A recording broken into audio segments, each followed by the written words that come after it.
प्रभु यीशु मसीह में आप सभी को नमस्कार। दोस्तों मैं स्वागत करता हूं आपका ना तेरी बात ना मेरी बात, सिर्फ और सिर्फ बाइबल की बात में।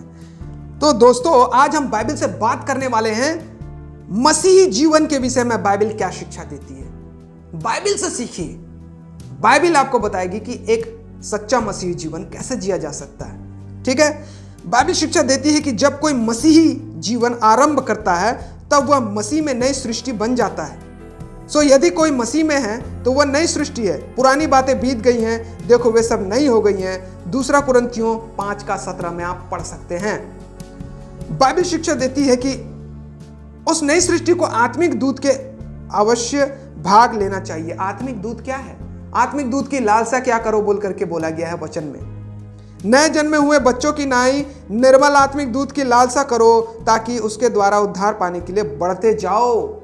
पहला पत्रस उसका 2:2 में आप पढ़ सकते हैं। पत्रस इस प्रकार से बताता है। बाइबल शिक्षा देती है कि जो मसीही है उसे बढ़ाना और प्रबल होना है, पर हमारे प्रभु और उद्धारकर्ता यीशु मसीह के अनुग्रह का और पहचान में बढ़ते जाओ। उसकी महिमा अब भी हो और युगान युग होते रहे, आमीन। दूसरा पत्रस 3:18 और 19 में लिखा हुआ है, मसीह के पहचान में बढ़ते जाओ। हमें मसीह के पहचान में बढ़ना है, ना कि किसी दूसरे के पहचान में या उसका नाम इसका नाम नहीं लेना है। प्रभु का नाम लेते हुए हमें मसीही जीवन में, मसीही जगत में बढ़ते जाना है। बाइबल शिक्षा देती है कि मसीही जन को परमेश्वर के सारे हथियार बांधने हैं। निदान प्रभु में और उसकी शक्ति के प्रभाव में बलवंत बनो।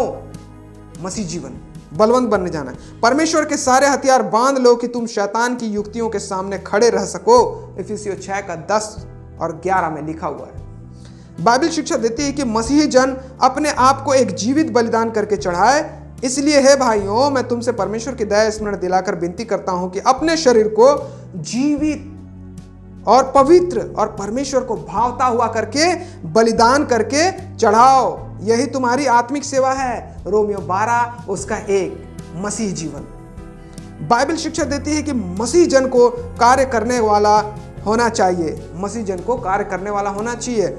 हे मेरे प्रियो भाइयों, दृढ़ अटल रहो और प्रभु के नाम में सर्वदा बढ़ते जाओ, क्योंकि यह जानते हो कि तुम्हारा परिश्रम प्रभु में व्यर्थ नहीं होगा।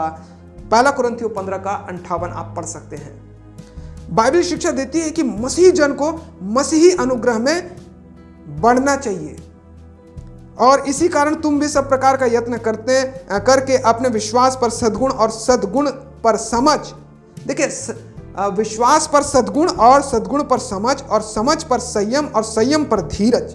देखिए ये सब टेक्निकल बातें हैं। जब हम इस बात को समझ जाएंगे तो हमें हड़बड़ी नहीं रहेगा। सबसे पहले क्या करना है?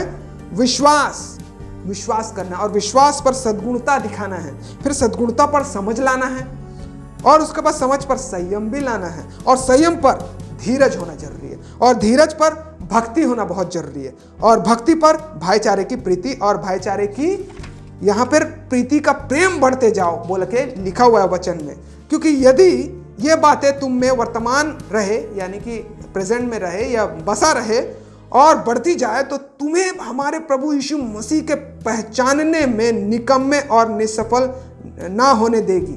यानी कि प्रभु यीशु मसीह अपने पिता के पास आपको पहचानेगा, आपको पहचान में निकम्मे होने नहीं देगा, निसफल होने नहीं देगा। ये सारी बातें दूसरा पत्रस उसका 1 अध्याय उसका 5 से 8 ये वचन है, आप पढ़ सकते हैं। बाइबल शिक्षा देती है कि मसीह जन को भक्ति का जीवन बिताना चाहिए।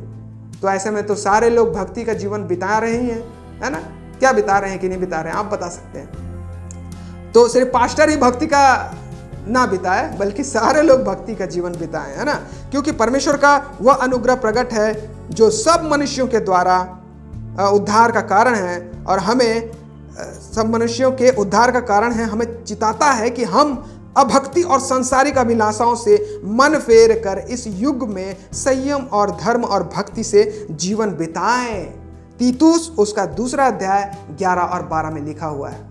सारे लोगों को ये कमांड दिया गया है, सिर्फ प्रचारक या पास्टर का ठेका नहीं है। अगर मसीह जीवन में आप जी रहे हैं तो आपको अपने सांसारिक अभिलाषाओं को ठोकर मार करके खत्म करना पड़ेगा, उसे हटाना पड़ेगा, इग्नोर करना पड़ेगा। बाइबल शिक्षा देती है कि मसीही जन को विश्वासी होना चाहिए। प्राण देने तक विश्वासी रह तो मैं तुझे जीवन का मुकुट दूंगा। प्रकाशित वाक्य 2:10 में लिखा हुआ है। तो प्राण देने तक जीवन का मतलब प्राण देने तक विश्वास योग्य रहेंगे तभी हमें जीवन का मुकुट मिलेगा। प्राण देने तक इसका मतलब यह है कि आप अपने प्राण को अप्रिय जानो, परमेश्वर के उस आत्मा को, उसके आज्ञा को प्रिय जानो।